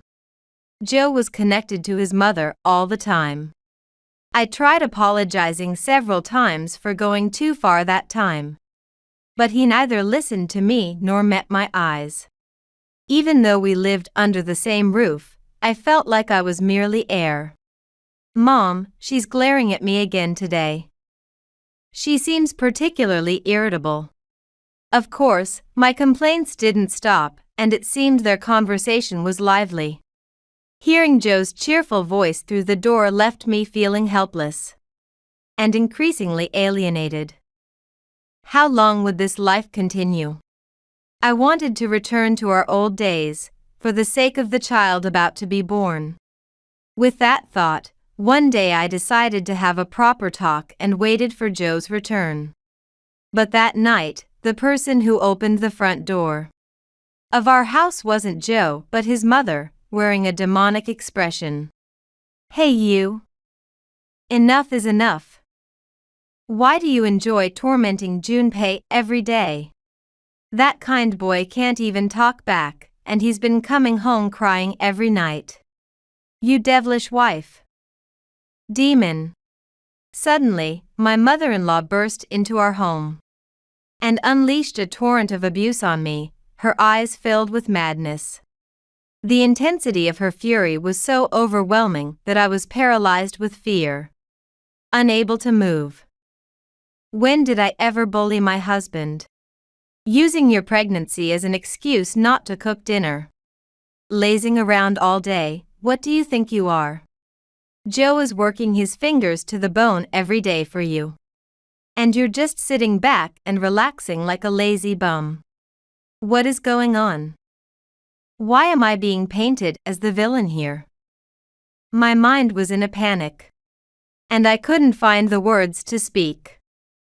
Unable to say even a simple "you're mistaken." Tears started overflowing as I trembled with fear and frustration. Seeing me cry, my mother-in-law became even more enraged. Why are you crying? Joe is the one who should be crying. Do you think crying will solve everything? You coward. You wicked wife. It was a mistake for him to marry you. She continued to berate me without pause. Powerless, I just looked down and covered my ears, barely managing to muster a barely audible "I'm sorry," as my mother-in-law looked like she might attack me at any moment. I knew everything she was saying was a lie, and I had no reason to apologize. But in that moment, those words were my only escape from this terrifying situation. As expected, my mother-in-law puffed out her chest in triumph and crossed her arms, delivering her final words. Now you understand, you stupid wife. If you bully Joe again, you know it won't end well. And with that, my mother-in-law glared at me until she left the house. After the storm, the silence in the room was broken only by the sound of my own heartbeat. Afterward, Joe's dependence on his mother escalated, and he ended up spending all but weekends at his parents' house. Even when he did come home on weekends, it was only to pick up clothes and personal items, and he spent barely an hour at home. During that time, we didn't speak at all. In such a situation, is there any meaning left in us being a couple?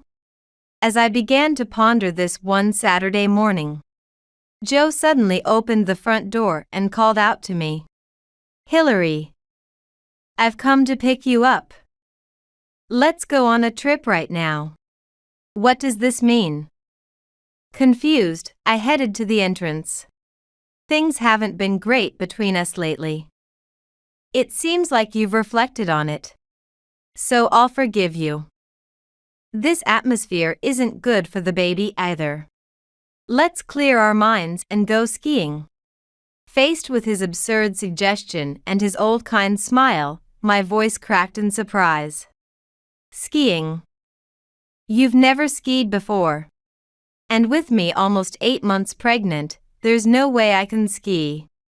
While I appreciated his attempt to break the ice, why skiing? Doubts piled up as I tried to decline, but Joe said, "There's a ski resort about 2 hours away by car. A senior at work told me about it. Don't worry. There's even a beginner's course, and pregnant Hillary can ski safely. Everything's ready. You don't have to worry about anything. Come on, let's go." He grabbed my coat and forcibly pulled me toward the car parked outside.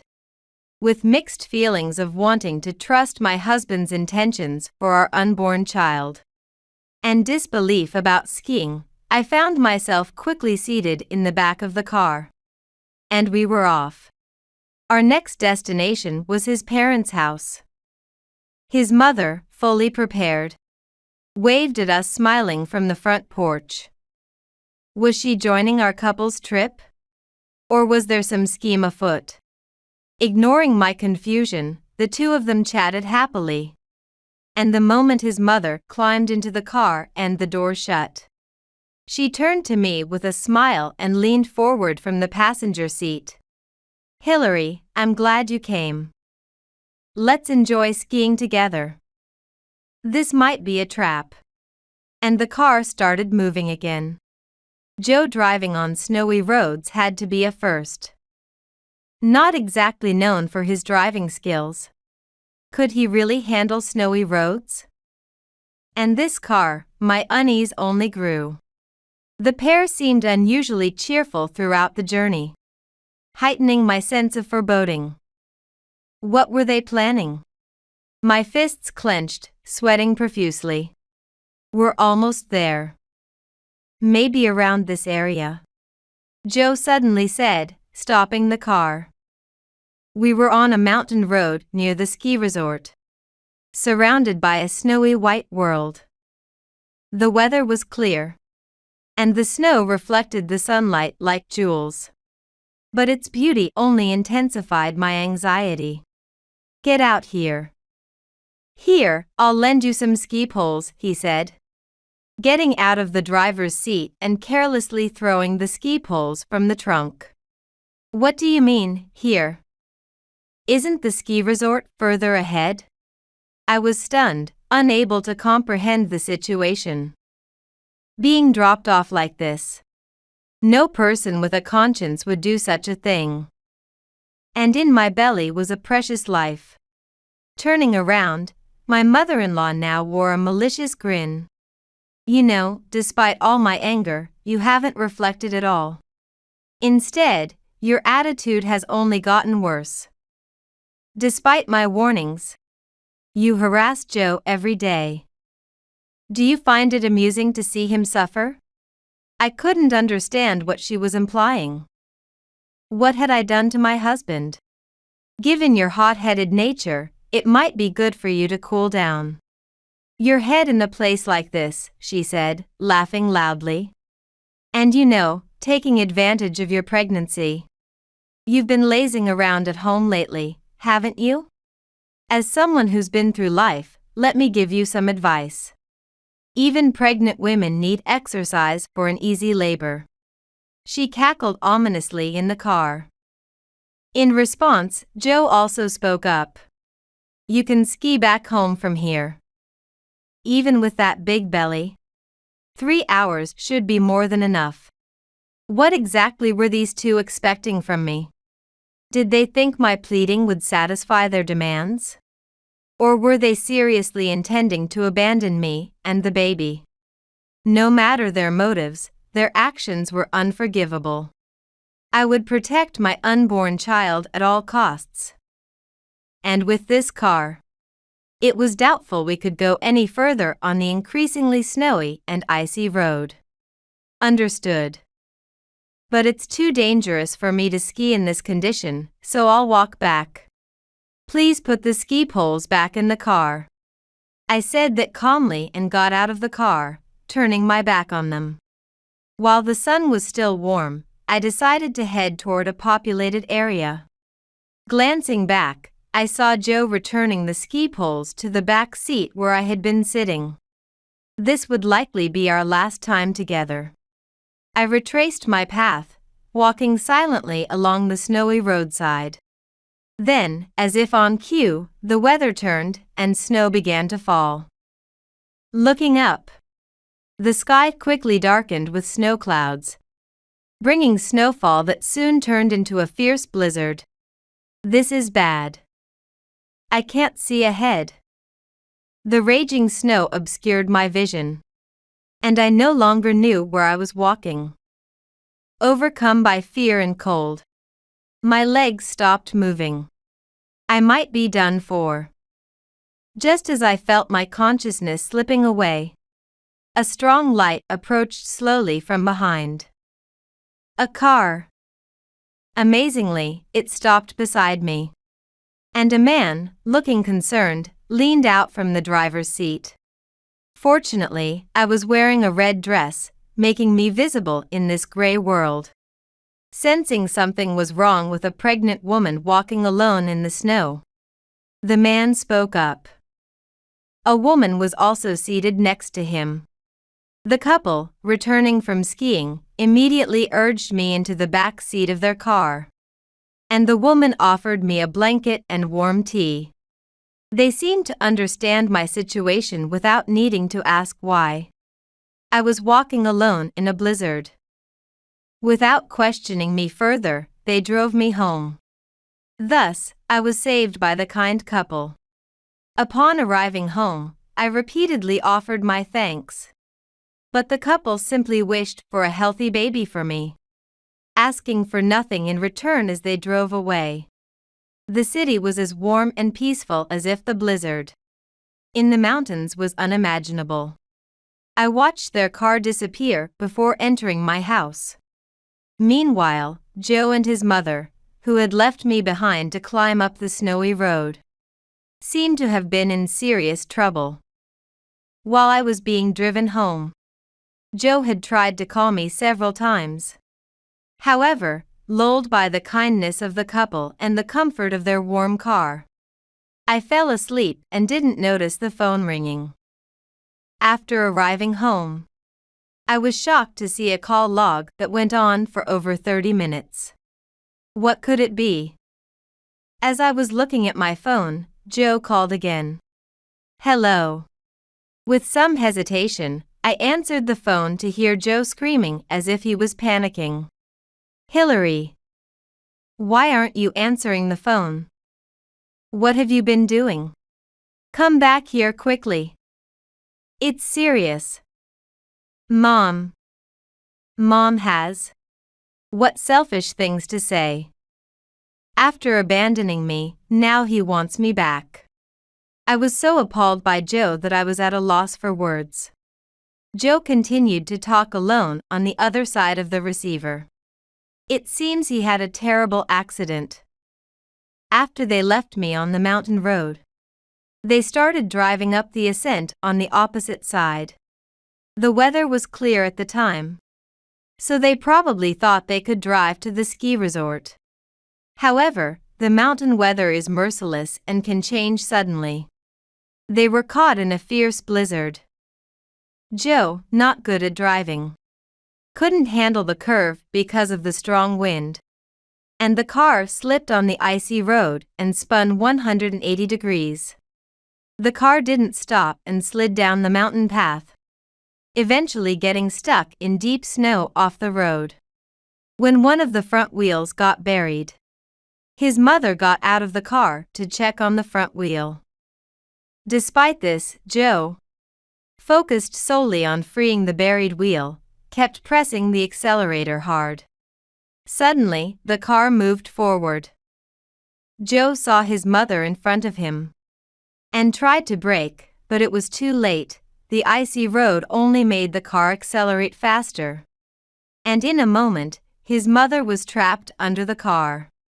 Joe's car slid several feet down before he finally reached his mother, who by then had lost consciousness. Confused, Joe managed to call an ambulance with trembling hands. But it was delayed due to the blizzard. The ambulance still hasn't arrived. Damn it, where are they driving? You're a nurse, aren't you? Come back quickly and treat Mom. If we don't do something, Mom won't make it. Help her. Joe was desperately pleading with me. What? I thought you were worried about me walking alone in the blizzard. But it's about Mom again. Even if you tell me to come back, I'm already home. Handle it yourself. Joe's words were so ridiculous that I couldn't help but snort in disbelief, which only made him even more furious and raised his voice even further. What are you laughing at? We're about to lose a loved one here. Don't you care about human life? You heartless person. I could say the same to you.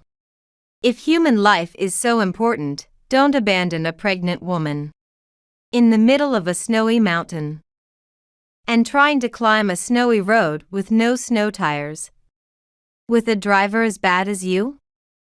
Don't you know that's too reckless? It's no surprise you slipped down. Joe fell silent for a moment at my words.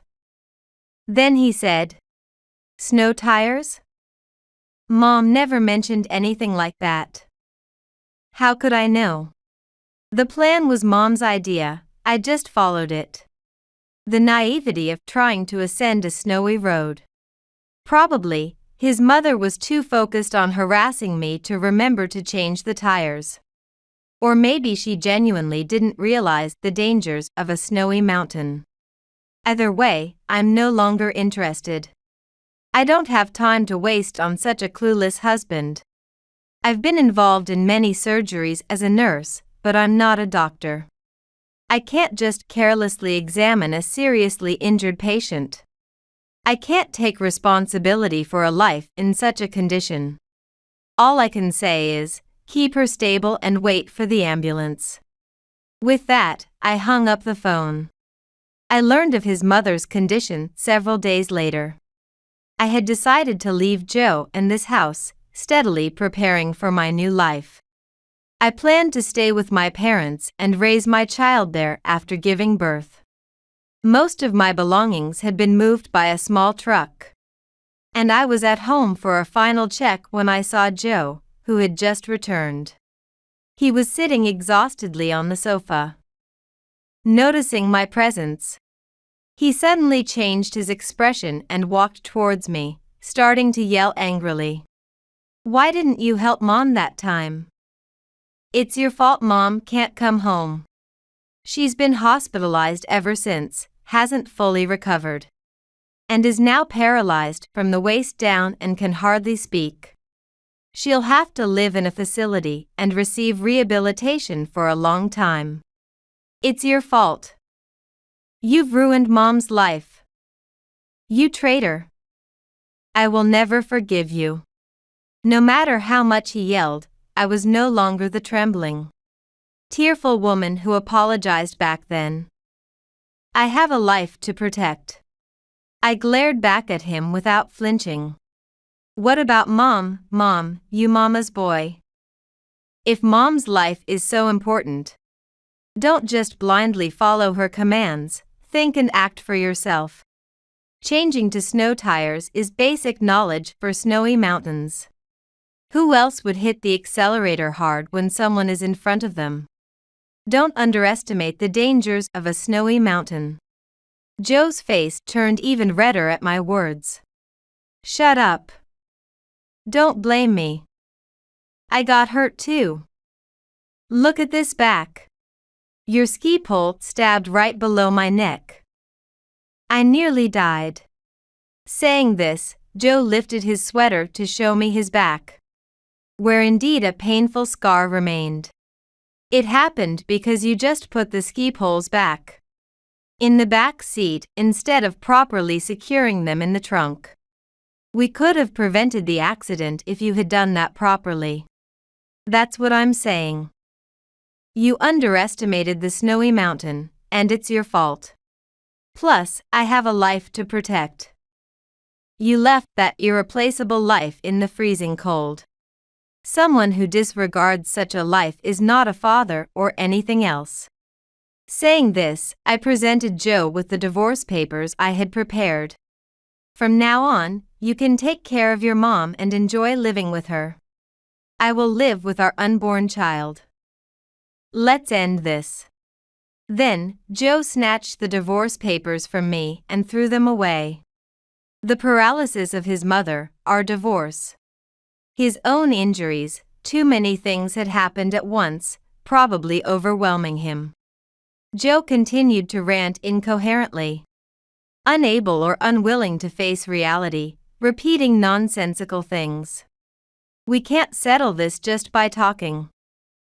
Let's involve lawyers from now on. Saying this, I headed for the entrance. There was no reason for me to stay in this house anymore. Suddenly, the front door opened, and two unfamiliar men entered the house. Dressed in suits, but with sharp eyes and hands shoved in their pockets. They walked in without any hesitation and confronted Joe, demanding that he pay back the interest and everything today. Joe trembled with fear, unable to move. What on earth was happening? It turned out his mother had become involved in a dubious religion and had been making high donations. The story goes back to the time Joe and I got married. Jealous of me marrying her beloved son, his mother searched for ways to drive me away and stumbled upon this religion. She was easily brainwashed at a meeting she attended just to try it out, and quickly became a devout follower. She bought expensive charms, pots, and even ineffective water, claiming they would ward off evil spirits. She chanted sutras daily, frequently visited the facility, and devotedly prayed for her faith.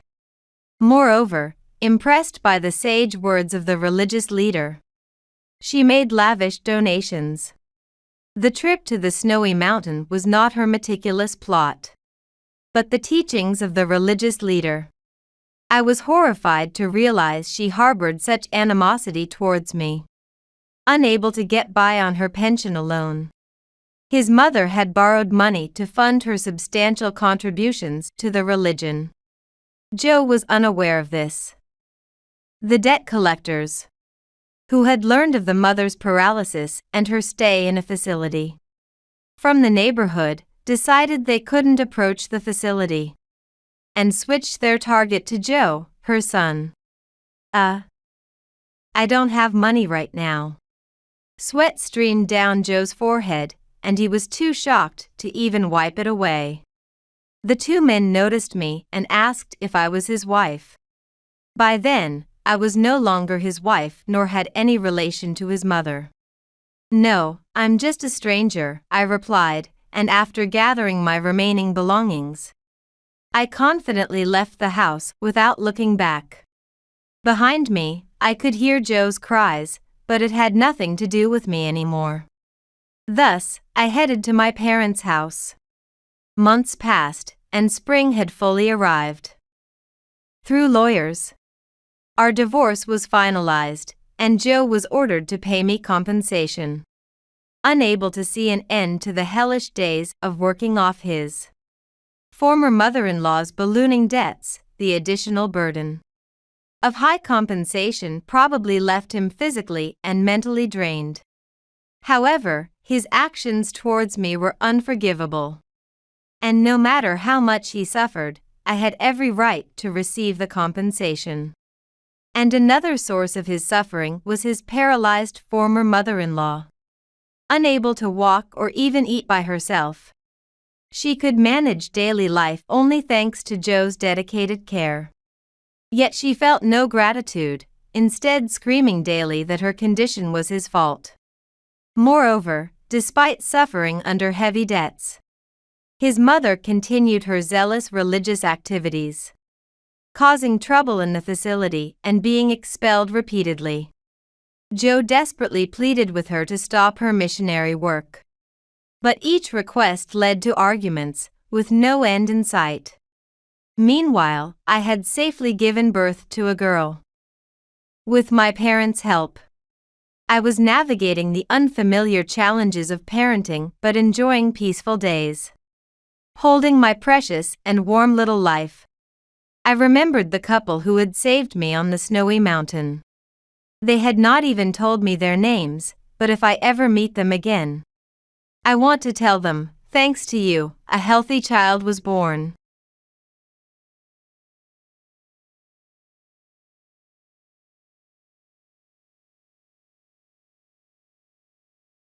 My savings, which I have accumulated through hard work since my single days, were meant to be untouched for our children's future. I never expected those savings to be used for such a thing. Just because we're married doesn't mean anything goes. My name is Alyssa, and I'm 32 years old. I married Greg when I was 24. And I got pregnant soon after. We now have 2 children. My son is 7 and my daughter is 5. Both are growing up healthy without any major illnesses. When my daughter turned 3, I returned to my previous job. 2 years have passed since I resumed work, and now I earn about the same salary as Greg. Since he only contributes the bare minimum to our living expenses, I have to save for myself and our children from my own salary. I really wish Greg would cooperate more.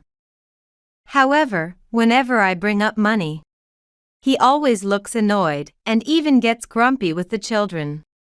So, I've stopped talking about money in front of him.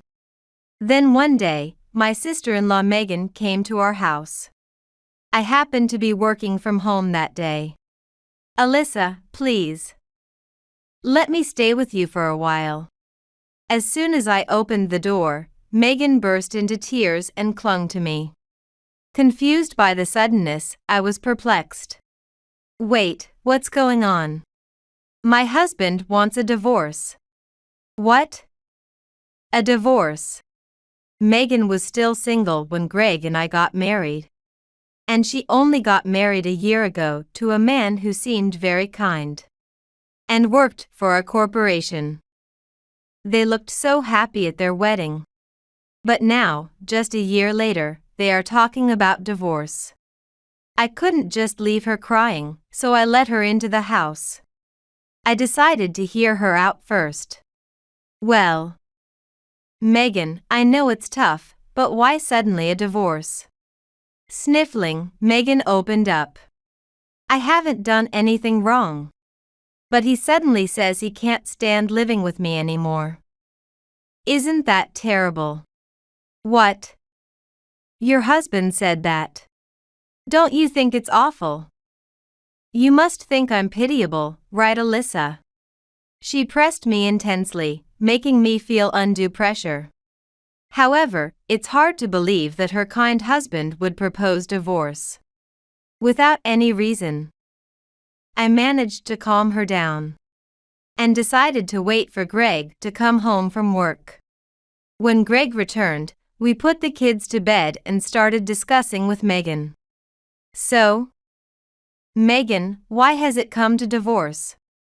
As Greg asked, Megan began crying again. I want to know that too. I've been working hard for him all this time. And yet, he says, it's impossible to live with you. Isn't that cruel? Despite her saying that, there's no way her husband would come up with such an idea without a reason. Listening to her alone won't solve anything. Megan has always had a selfish and willful side. That might be why this divorce is happening. Well, Megan, are you sure there's really no reason at all? Your husband isn't the type to be unreasonable. As I gently defended her husband, Megan glared at me sharply. What, Alyssa? Are you taking his side over mine? I've been working hard as a wife. And yet he's pushing me towards divorce. No. It's not about taking sides. But I doubt he would bring up divorce without any reason. What do you know about him, Alyssa? You're defending him too much. After a pause, Megan looked at me suspiciously. Oh, don't tell me, Alyssa, you're not having an affair with him, are you? What? No way. Oh my, the conversation has taken a strange turn. Of course. There's nothing untoward between Megan's husband and me. I don't even have his contact information. Thankfully, Greg also chimed in. Megan, that's not possible. Don't worry. And I felt a bit relieved. Still, it's curious. Despite Megan claiming she worked hard as a wife, she is vague about why she is facing divorce. I asked Greg to urgently invite his brother over. Megan had already left, saying she didn't want to meet him. Upon arrival, Megan's husband apologized right away, saying, Sorry for causing trouble for you too. I decided to delve into the details because it seemed unlikely such a reasonable person would ask for a divorce without cause. Well, I'm sorry to ask so suddenly, but why did you bring up divorce with Megan? Megan's husband looked troubled and looked down. Did you perhaps cheat on her? Hey, Greg. How can you say such a thing? I scolded Greg for his inappropriate comment. After a moment, Megan's husband finally spoke up. Actually, Megan has spent all of my savings, about $50,000. $50,000. I exclaimed, shocked by the amount. He hadn't been upfront because it involved money, which isn't a pretty topic. $50,000. What did she spend it on? I asked cautiously, and he sighed deeply. I asked her, but she only said it was for living expenses. I've been giving her a fixed amount every month for living expenses. But she said it wasn't enough. Feeling apologetic, I thought to myself, it's believable Megan would do this. Because she had also nonchalantly asked us for money during her single days. She'd say, we're family, right, and even went through my wallet without asking. Knowing this side of Megan, I found her husband's story all too plausible. He slumped in disappointment. If she can explain what she spent my savings on and agrees to repay it, I'd consider pausing the divorce. But she keeps insisting it was for living expenses. I felt terribly sorry for Megan's husband. They don't even have children. And he was giving Megan an allowance. It's suspicious that she spent $50,000 in just a year. Eventually, Greg spoke up. So, if she returns the money, the divorce could be avoided? Yeah. Got it, I'll talk to her about it. Greg took on the responsibility, but I wondered how Megan, a homemaker, planned to repay the money. I wondered if he was going to repay in place of her. After sending Megan's husband off, Megan returned home. What happened? What did he say? As Megan bombarded him with questions, Greg confidently replied, "If you return the $50,000 you spent, he won't ask for a divorce." To which Megan firmly responded, "How could I possibly have that kind of money? I only used it for living expenses and did nothing wrong." It's unclear if Megan really spent it all on living expenses. But her insistence that she's completely blameless is troubling. Megan's husband's decision to propose divorce seems reasonable. Just then, Greg said something outrageous. "Don't worry, Megan, Alyssa has lots of savings." What? I exclaimed involuntarily as my money was taken for granted. Megan's eyes lit up as she turned to me. Really? Alyssa, you should have said something sooner. No way, this is wrong. What are they even saying? Especially Greg, damn husband. He can't just decide to use someone else's savings. After cursively reprimanding them in my mind, I calmed down and firmly declined. Well, I can't lend you my savings. If you really need money, ask Greg. Upon hearing this, Greg inexplicably lashed out. Hey Alyssa. Megan is really struggling. Don't you want to help her? Exactly, Alyssa. With your savings, I could avoid divorcing my husband. Both Greg and Megan were now spouting nonsense, proving they were indeed siblings. I genuinely sympathized with Megan's husband and thought it might be better for him to get a divorce sooner rather than later. Greg, not liking my stance, exploded again. Are you serious, Alyssa? When my sister, our family, is struggling, you can't even lend just $50,000. Just $50,000. When he said that, something inside me snapped. I felt my body heat up as anger surged through me. Just $50,000. Don't be ridiculous. This money, I saved up from my single days. Why should I use it for your sister who squandered her husband's money? I've always said it's for our children's future. I managed to hold back my trembling body. Megan stood there with her mouth agape, overwhelmed. Greg looked shocked but quickly retorted. Well, you can just save up again. Megan needs that money now. Are you kidding me? I don't care. I spat back fiercely. Then you lend her the money if it's so important.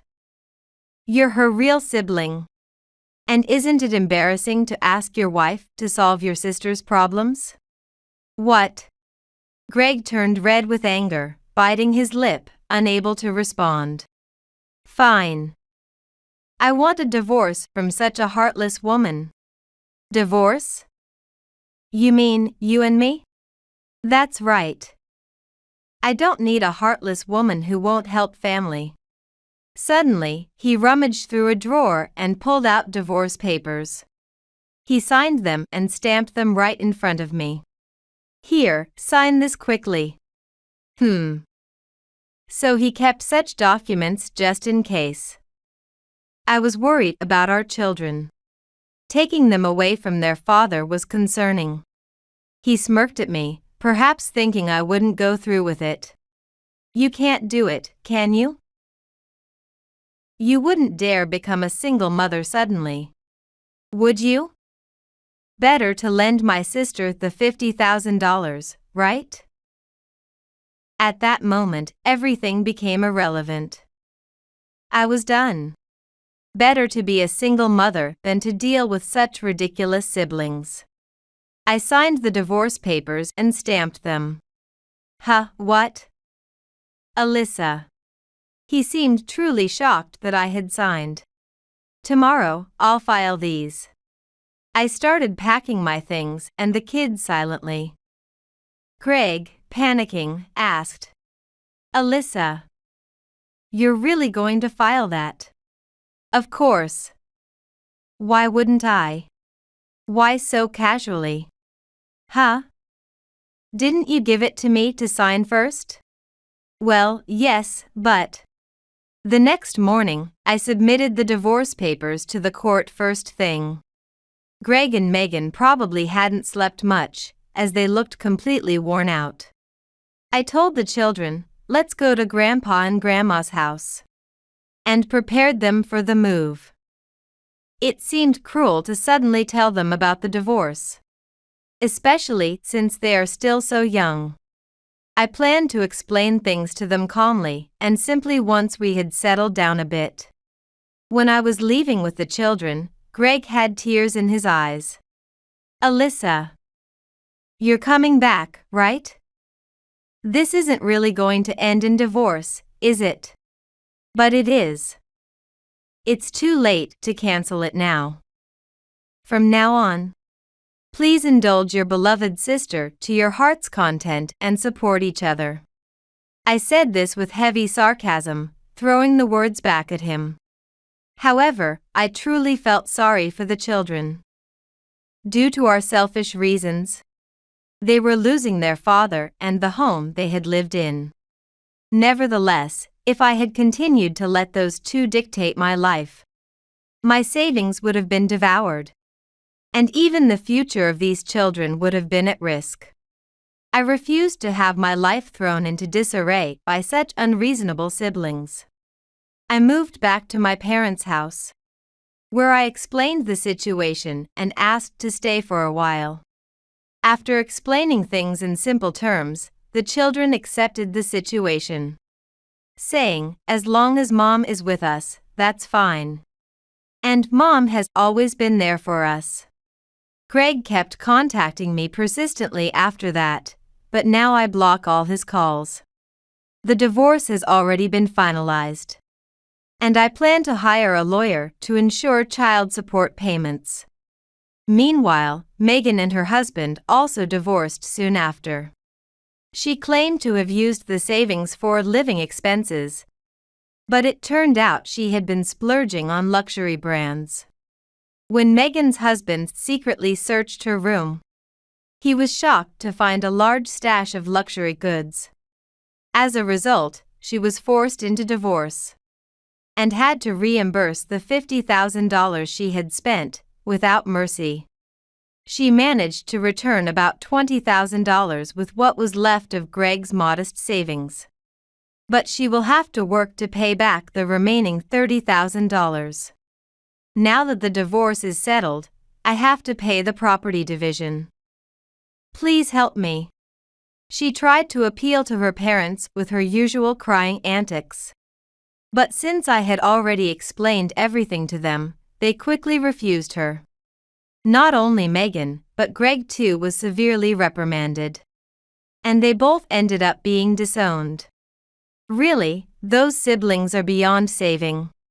At least I hope they manage without causing trouble for others. I'm truly glad that Greg and Megan didn't end up taking it from me.